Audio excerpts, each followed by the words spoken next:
Good evening. How is everyone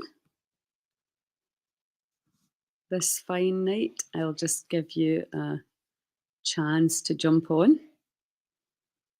Um, yeah, let me. Yeah, so tonight I want to talk about fat. Let me just turn this down in case it. Because if you're around my age, you'll have gone through the low fat products.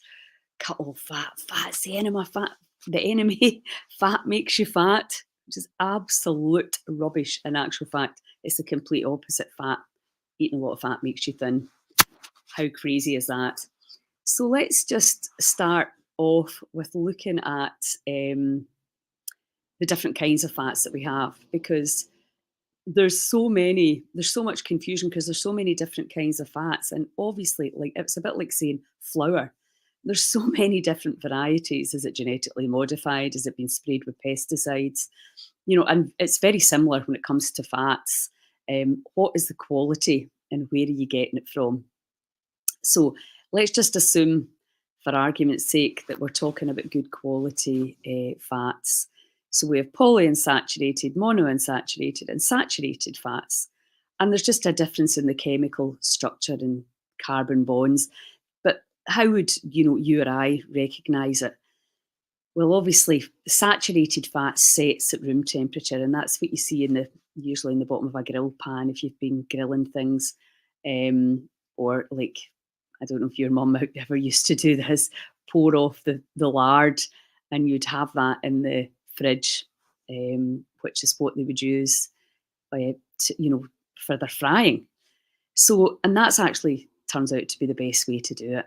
Saturated fat is the only fat that stays stable at high heat. So if you're going to fry, then a saturated fat's the best one to do it because it's not going to oxidize or go rancid. So the saturated fat, and then when you go to the monosaturated and unsaturated oils, they stay liquid at room temperature. So you take a bottle of olive oil and you can see, it's thicker than water, but it's never going to set. So that's how you know. And what they told us was that this fat that sets in the dish and then fridge clogs up your arteries. So, which I suppose, you could see maybe how that came about. I'm not really sure how it came about because absolute rubbish. But let me tell you though, if you do eat a diet in a lot of heavy fatty foods and you don't eat any veg, then you could end up having issues because there'll be no fibre. There'll be loads of reasons for that. But there are now people who are in very serious autoimmune conditions who are simply eating 3 or 4 steaks a day with nothing else, and they're managing their dis-ease. Now, I'm not recommending that, apart from the fact it'd be really boring. There are situations, and this is why we're not just talking about a whole load of healthy humans, what's the best diet? We're talking about a whole load of sick humans with a huge amount of hormone disruptors in our environment, tens of thousands of chemicals everywhere. So we're not looking at what we would have been looking at 50 years ago. We're looking at very specific issues.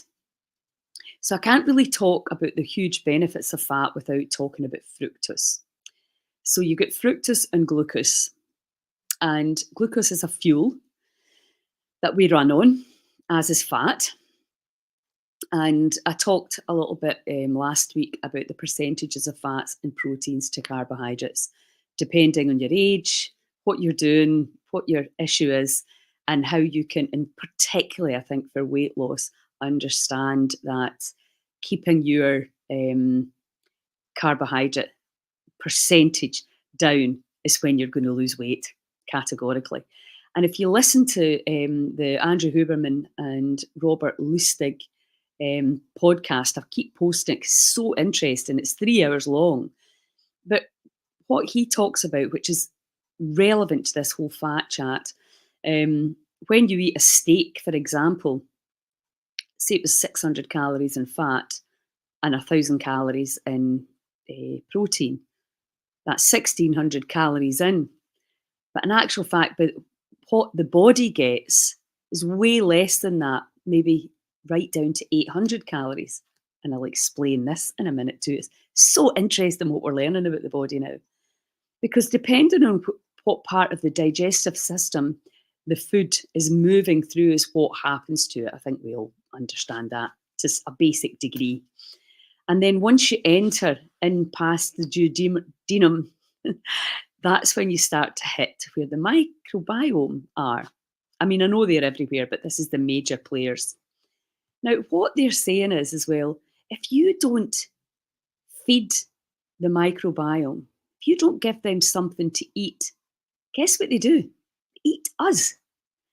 So, no, this is a really interesting thing for me around cancer and how people that get very, very ill, stage 4 and maybe more advanced, how they start to really get so thin and thin and thin and thin. And it's, the microbiota play a part in this. It's like you're getting eaten from the inside out. So this is really, really important to know. So if you're not feeding the microbiome and the intestinal lining, go and listen to this that podcast if you really want to dive deeper in it, because it's 3 hours and there's a ton of information. So by the time, so what, we think we're feeding ourselves. Well, I certainly thought that. You're eating for your pleasure and, to feed the body nutrition.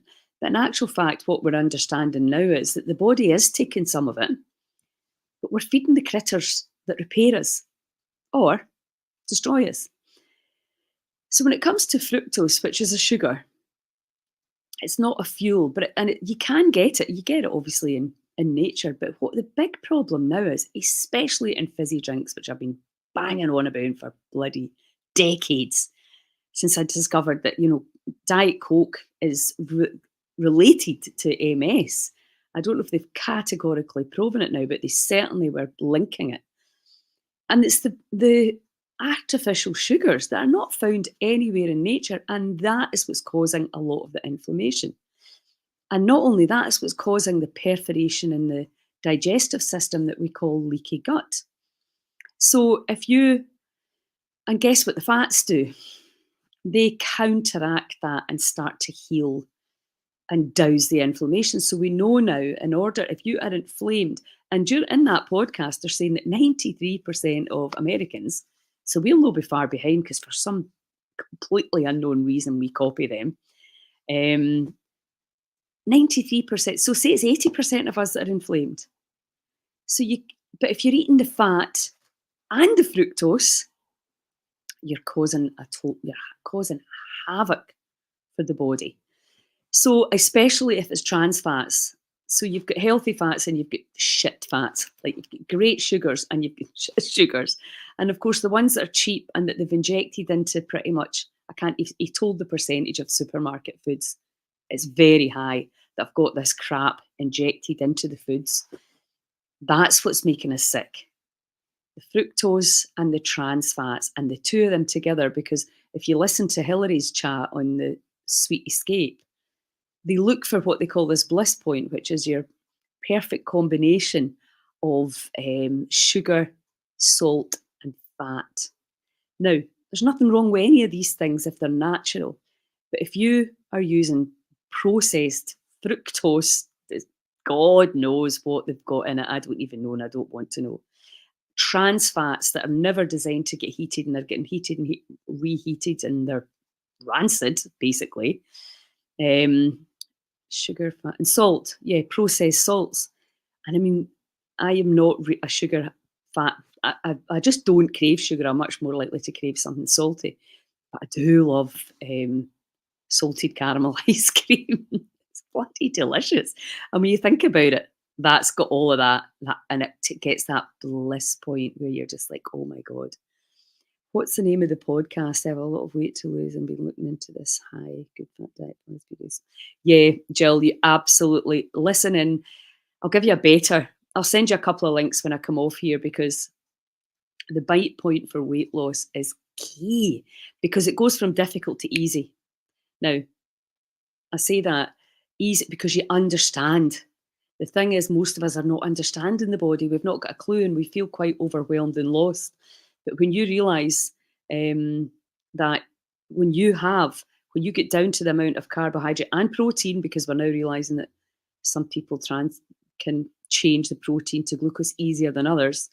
When you get to that bite point, the weight will fall off very quickly. So I'll get that sent to you once I come off here. So back to the fats, because really the fructose and the trans fats are what is causing all the problems. So, and now we're looking at how can we, all the chronic degenerative disease, including just good old fashioned aging, cancers, MS, Parkinson's, they're all rooted in high inflammation. The body, and the menopause can cause this as well. For some reason, statistically, they say 25% of women after menopause cannot control the inflammation. I don't know if that's right. I would say it's probably more than that. But anyway, give or take. But what do you do when you've got inflammation? And of course, Alzheimer's, which is probably the thing that scares people most. How do we switch that inflammation off? Well, if you keep it simple, and there'll be people going, I'm sure chemists know a lot more about it than I do. I want to make it as simple as possible for you so that you can understand and take action. So the fructose is, what happened there? TV just came on. The fructose is causing the permeation in the gut, and the trans fats, of course, oxidize the body. So that when we use the opposite of that, which is good, when the body's running on glucose, which is your complex carbohydrates, and there are fruits, but normally you would have the fruits with something else, the fiber, because the fiber is the key. The fiber is what feeds the microbiota and stops it from eating you, which I think is just crazy. How everything's in this beautiful balance, and we have just trashed it with absolutely no consideration when we're taking a great, beautiful food and changing it into something else. What we're doing long term to the body, it is bonkers. So let's look at the why essential fats. So when I was doing my nutrition course, the thing is, I'm giving you information that you could find out in a few months or a few years isn't completely accurate. You just have to go with what you think you know. But this is how I make sense of the fats. So the essential fats, and Udo Erasmus wrote a great book, Fats That Heal, Fats That Kill. Essential because the body can't make them, allegedly. Although whether that's true, I'm not 100% sure either. But let's say they're essential because we have to eat them to get the quality. And we have to eat. So obviously that would make sense. Omega-3, 6 and 9. Now, 9 the body can make. But again, we're looking now at the 6-9 balance. And what we're finding is most people are too high in omega-6. It's easy to get. Whereas omega-3 is a bit more challenging in terms of that's where you're getting your real great fats that feed the brain, and the body can run on the ketones from it. So oily fish primarily, and nuts. The top two nuts are macadamias, which are extortionate, and they're not even really that nice. They're okay if they're mashed up in a cookie, but to actually eat whole macadamias, they're very full in fat, and walnuts. So, and again, I don't know, I know there's a lot more than Scottish people watch the lives that I'm doing, but in the UK, we have a phenomenal natural diet because we've got herring, mackerel, salmon, trout. All of these fish are high in omega-3. That is our indigenous diet, and that's what we would be eating if we didn't have a whole load of crap brought in, processed, ultra processed. So that's where you get and what happens with the cell. So if you have 80 trillion cells and they all have a bilayer, the wall of the cell wall, we call it, And so the wall of the cell is made up of this semi-permeable bilayer. So it's like, and it's made of your essential fats. And so if you think the wall of the cell is made of fat, and so that things can get in, it's semi-permeable. So some things can get in, some can't, and some things can get out and some things can't.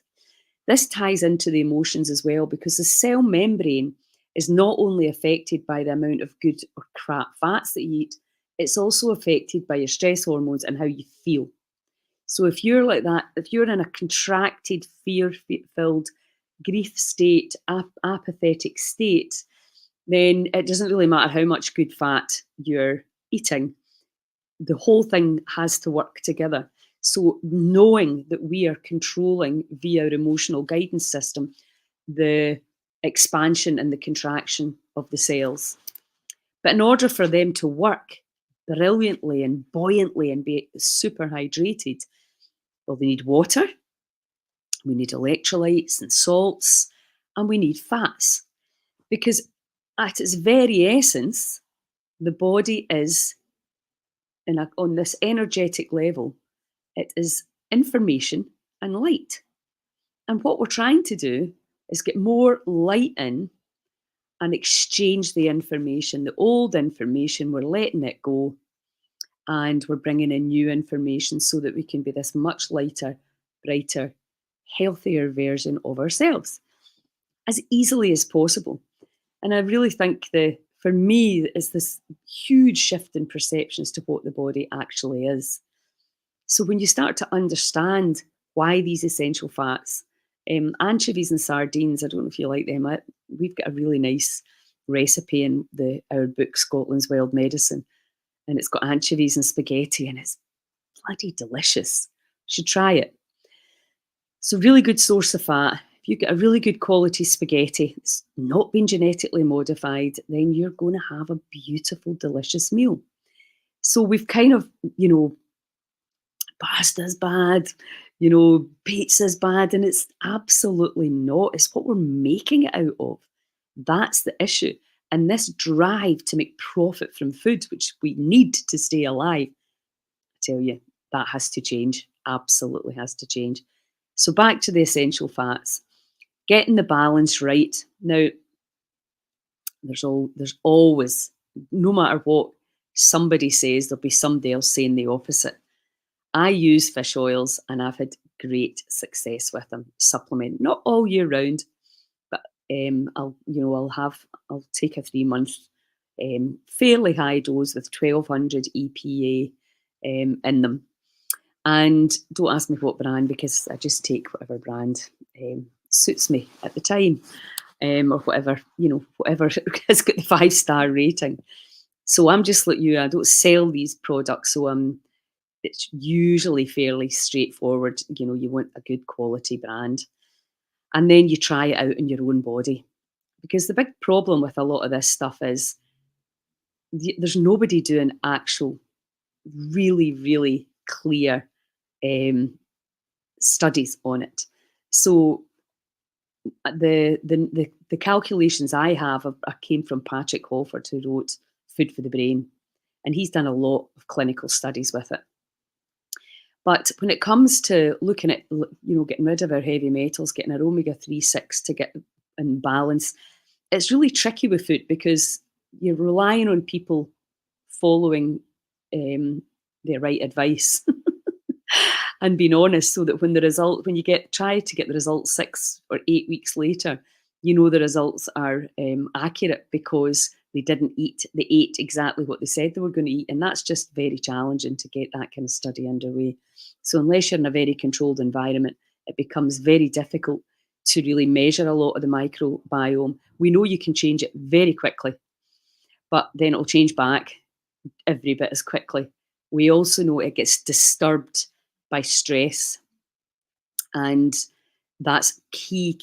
If you've got high inflammation and you're already fermenting a lot of stuff in your gut yourself because of dysbiosis, then the good stuff's not getting the same chance to land. So it's a really complex system. But the way I always look at it is the vagus nerve which runs from the base of the spine all the way into your face and into all your digestive organs. If you can keep it calm, if you can feed the microbiome with vegetables and ferments, if they suit you, go to Nourish by Nature. Janice is doing a fantastic job with that, teaching us all for free how to do it. You can join her monthly membership if you want to get really into it and get a whole load of great ideas and inspiration from like-minded women. If you don't perceive you've got the time for that or whatever, just eat a lot more vegetables. It's really not rocket science. And if you are having meat or fish, do your best to get it as good quality. But I understand that finances are an issue for people, especially if you've got a family. It can be very challenging. But thinking about the fats, so they can be, also use MCT oil, which again gets a lot of, some people say, oh, you can't do that, you can't. Well, I do it and it works well for me. This morning I had scrambled eggs. No, I was making an omelette and had some streaky bacon and I put MCT powder, which Nikki had, and whipped it in with the eggs and made an omelette. And I tell you, I couldn't finish. Normally I would eat 4 eggs. And I put 3 in each and I couldn't finish it. So that was 2 eggs. So that it really, really does make you feel full. And even when I came home tonight, so that I had that at maybe 11:30 and then came home for my dinner at 6:30 and I still wasn't really hungry. So that's really what you want to do, especially if you've got a sugar addiction and if you really want to lose weight, you don't want to be hungry. So MCT oil can be very helpful. It's triple coconut oil, triple strength, so it's triple the amount of fat you would get in the equivalent of coconut oil. And again, coconut oil, I use it a lot. Again, it's not indigenous, you don't get it in Scotland, but I like it. And I use it in my skin and lots of things. I use it for oil pulling, for my teeth and gums and tongue. So yeah, you're always going to have somebody, no matter what you come up with, there'll be somebody saying you shouldn't do that or whatever. So really, as Deborah says, there's lots of different roads to Rome. So there's lots of different ways to do this. When you really get into it, and I'm going to do this as well, do a live on this, the emotion codes and how your body holds a score and knows the score, so that you can then actually start putting the food and actually really tuning in. Now, this is a comical one because there'll be foods that you want to tune into and there'll be foods that you'll be quite happy if the body says no. So you have to be very, very honest with yourself. Is this working for me or not? I have also been taking a digestive enzyme, which I'm really finding. I'm doing quite a lot of different things right now, obviously with intermittent fasting. My diet's very, very clean again, but the digestive enzyme before I eat, I just wanted to see how it felt, and that seems to be working well. I can't remember what the name of it is, but I will take a photo of it and show you. I just bought it on Amazon because obviously that's where you shop when you live here. So let's go back to the essential fats. So when you have inflammation, you're generally speaking looking for a lot more omega-3.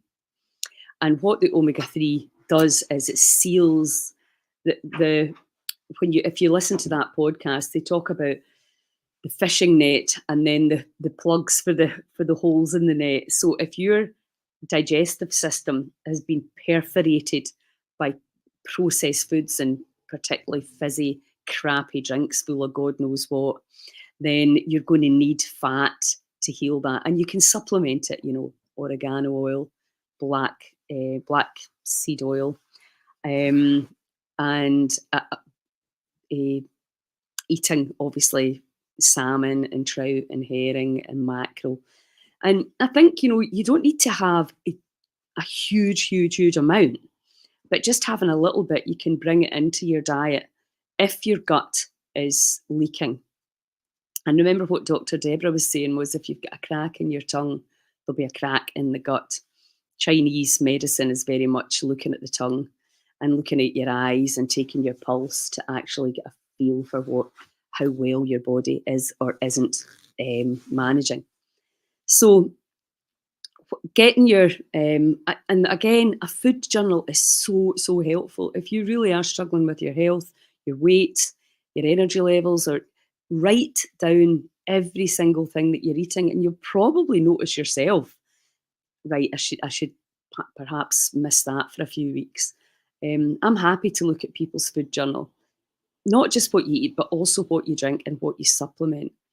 I supplement fish oils, as I say, a few times a year, just to yeah, flax. I should have mentioned. Thanks for that reminder. Flaxseed oil and chia seeds as well. Another great addition. Really easy to add into your diet. Chia seeds and flaxseed into your protein balls. Um, yeah, so that's the different ways.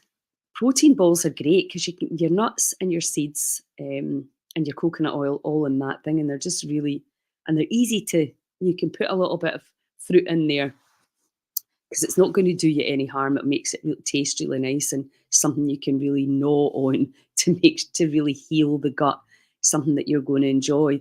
And again, it's having that sweet thing straight after your dinner, no problem. It's when you're having that sweet thing for breakfast, for snack, for lunch, for snack, and for dinner as well. That's when the issues come in. Hemp seeds too. Yeah, hemp seeds usually aren't actually as tasty. I don't personally don't find, but certainly yes, you can add them in.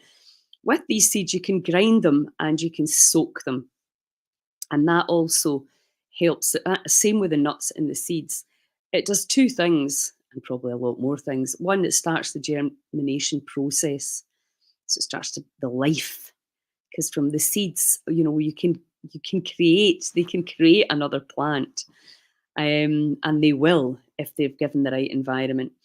And also, it softens them for the body, digesting them. So yeah, seeds. I'm a big fan of seeds. Never thought, but yes, the powder. I've never used the powder. I've always used the oil. So that was a great thing. And the good thing about MCT oil is you can put it in soups and stews, and you can't taste it. And but you don't actually also want to heat it up, but you can put a little bit in, at the end when you're eating it, because obviously if you're using coconut oil, you 100% taste it and everything. I have a lovely recipe for juicy joints using hemp seeds. Oh, right. Well, please share your recipe, Bernie. So let me just go back now because I keep flitting from one subject to the other. So back to the fats and so you imagine the cell membrane is now buoyant because you've got omega-3, 6 balance perfect. So when the sunlight hits the skin, what happens when the sunlight hits a puddle on the road that's got oil in it? What can you see? You see all the spectrum of colours, don't you? So when we have what we call a healthy essential fat profile, when you have that good fat, it means the cells are buoyant. Because if you don't have a good fat profile, that's why a lot of, even in primrose oil and fish oils, etc., that when they're supplemented, um, really help depression. Because you imagine the cells are all kind of contracted and dark and dank. How do you think you're going to feel as soon as they're buoyant and hydrated? So again, going back to basics, hydration, good essential fat profile is the starting point. And then the nutrition has got a chance of getting in, and the negative feelings have got a chance of getting out. And this information exchange, even when you're tapping, etc., the more expansive and open, hydrated, and the better your essential fat profile is, the better result you're going to get. So as soon as we start to heal the gut and the food particles and whatever else, the fructose, the big enemy, and the trans fats can't get into the bloodstream, can't get, because your digestive system is outside the body. But the problem is stuff that's going through the body that was never meant to go in is getting in and getting into the bloodstream and causing inflammation, all sorts of allergies. So it's really important to take the fructose out and put the fat in at the same time. And I always say there's two different diets. One, the healing diet, when you're fixing and repairing and sorting things out, which is kind of what most of us are doing right now in January, replenishing and restoring and sleeping more, etc., and giving the body the rest. And then there's a maintenance diet. So if you're very unwell, you go on this healing diet. It's not forever. It's until the body has had a chance to repair itself. Now, that can take up to 2 years, we know, with stage 4 cancer. And probably lots of other things. It's always a work in progress. And then you can go into a more maintenance diet. So I think the psychology of the food is really the thing. It's like, well, I don't want to give up everything, and I like this and I like that. Da, da, da, da, da, da. And it can be really challenging. And that's why high fat diets are so powerful, because you're not hungry at all. In fact, if somebody says to you, you need to sit down and eat now, you just thought, I can't. I cannot eat anything. So if you've never been in that place, you should try it, because it helps you to see, okay, right now I'm running on ketones. So you're either running in ketones, the two different fuels, ketones or glucose, right? Glucose is coming from your carbohydrates, and your ketones is coming from your fat and some proteins. So this is why the ketogenic diet has become so popular for weight loss, because it switches off your satiety. If the gut's been leaking, etc., it can be causing havoc. All autoimmune disease, arguably, is caused by that. So that's why they're having really phenomenal success with cancers, brain tumours in particular, lots of different autoimmune disease. Even the paleo diet can, things like MS, phenomenal success. Even if you don't heal completely, you will be much, much better. So the carbohydrates, and especially the simple carbs and the sugary drinks, never drink sugar. It's just the worst thing you can do to the body. Just destroys your gut, and it causes permeation in there. Think about it.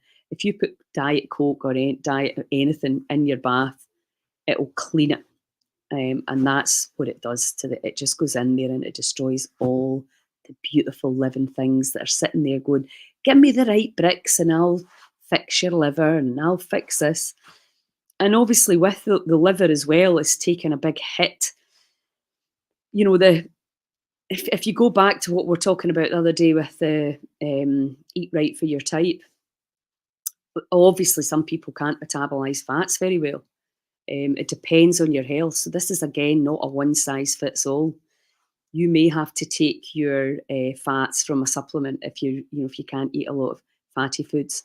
So everybody has to adapt. It's very difficult now with such a myriad of digestive systems in all terrible shapes and states and forms. Add in the hormone balance, the enzyme content, the stress levels up here. It really is a bit of a maelstrom of madness. So let's talk about hormones and fats. And again, I'm talking about somebody that's got a healthy digestive system, that nothing's been removed. If things have been removed, that can change a lot. But if you have all your organs, all your digestive organs, then the fat is key for the endocrine system as well. And again, when your hormones start to change and drop, that's very often because you have an insufficient fat profile. And again, there'll be varying degrees of what you need to eat in order to balance yours. And only really you can work that out. There's loads of tests you can get, and you can be like me and spend money on stuff that you end up never actually using. Keep it simple and just keep a food diary and look at. You can go and Google, where can I get my omega-3? Where can I get my omega-6? What can I supplement? The whole thing about oily fish and vegetarian sources, that's a whole debate as well, according to Patrick Holford. You need the fish source to feed the brain, blah, blah, blah. Again, research it all for yourself. I'm just giving you what the latest and greatest information that I have been researching and been given. So being very transparent about what you eat. It's interesting, because when people go on a healing diet, they go, "Well, I'm fed up with that," but yet you quite happily eat toast every single day of their life and never get fed up with that. So we have to be mindful over the language and breaking habits and making sure that, we're getting a nice combination. And are you on a healing diet or are you on a maintenance diet? And again, if you're really stressed and don't know where to start, just do the window, the 3-hour window at night and the 1-hour window in the morning. And then you can work your way ahead, just one step at a time, one step at a time. So if anybody's got any questions before I finish off, I'll add everything into a blender, ginger, coconut oil.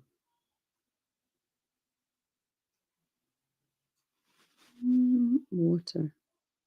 Yeah, that looks nice.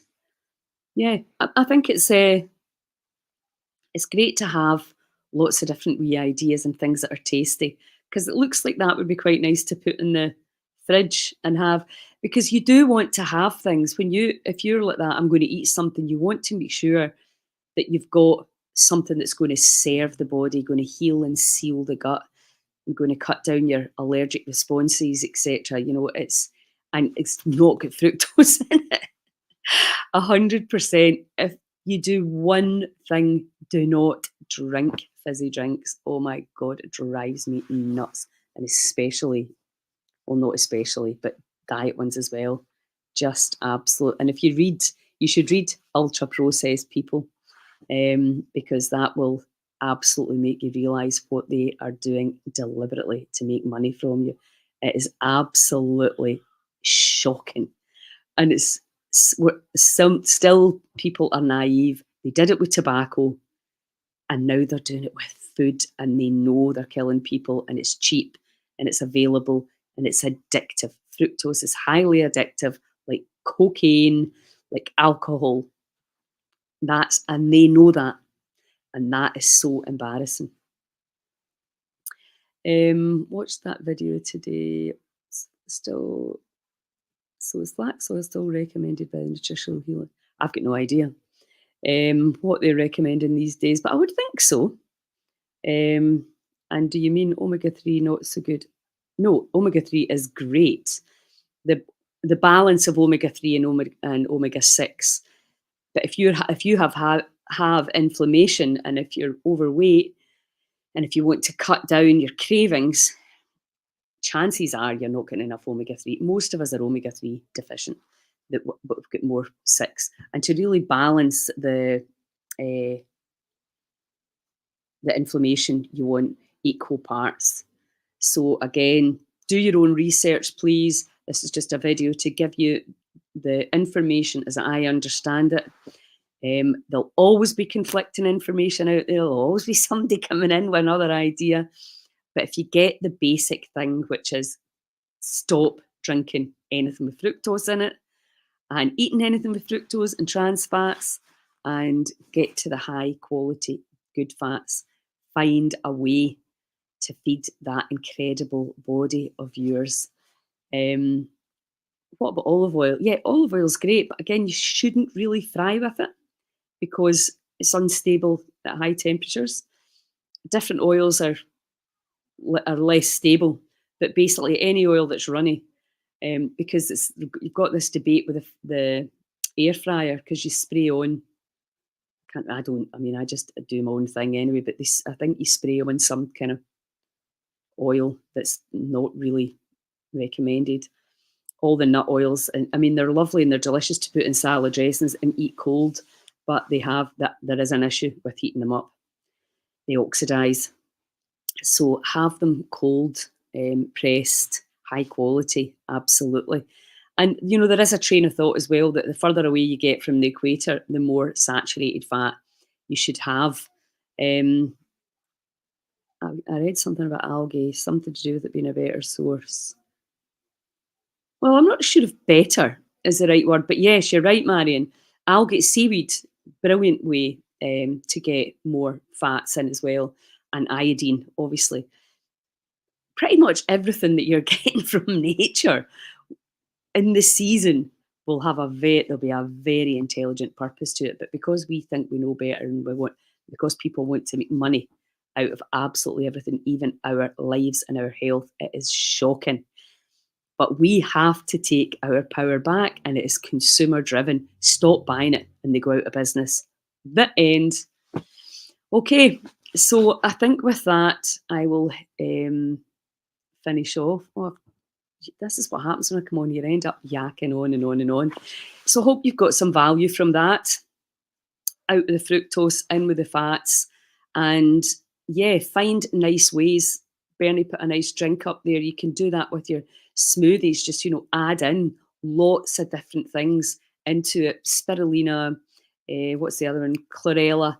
There's lots of different things. Some taste better than others. I don't really care what it tastes like if I know it's good. But yeah, I was talking to Dr. Deborah Drake tomorrow, so we're going to be coming back with more ideas. I'm going to get her back on because I've had such phenomenal feedback around that chat. So yeah, next live I'm going to do is about the emotion codes and kinesiology and how your body already knows everything regardless of where it is. So yeah, that's going to be the next one. Cavan put the drink up, not me. Oh well, it's fine. I'm sure people that can see the names can see who's put what up. Okie dokie. So thanks everybody for joining. Share all your information, recipes. Keep each other going. It's all about reminding yourself day after day. It's what you do daily that makes you well or makes you sick, and that's why we need to just be on it and be on it and be on it day after day after day until it becomes a very natural habit. Okay, have a magic weekend. Oh, I'm coming on live tomorrow afternoon with Lisa Love, who's going to be at the Dundee Goddess Gathering, and then I'm going to have Nicola on Sunday morning at 10. She's going to be at the Aberdeen Goddess Gathering. So please, if you're around, tune in. Phenomenal women. Lisa's got a huge long list of stuff that she does all around the goddess, and Nicola has been doing, she's been doing a ton of studying, but big on the vagus nerve, which obviously is a key. It's the octopus inside of us. So that controls the nervous system and the digestive system. So loads of good stuff coming up over Saturday, Sunday. Huge love. Sleep well. Ciao.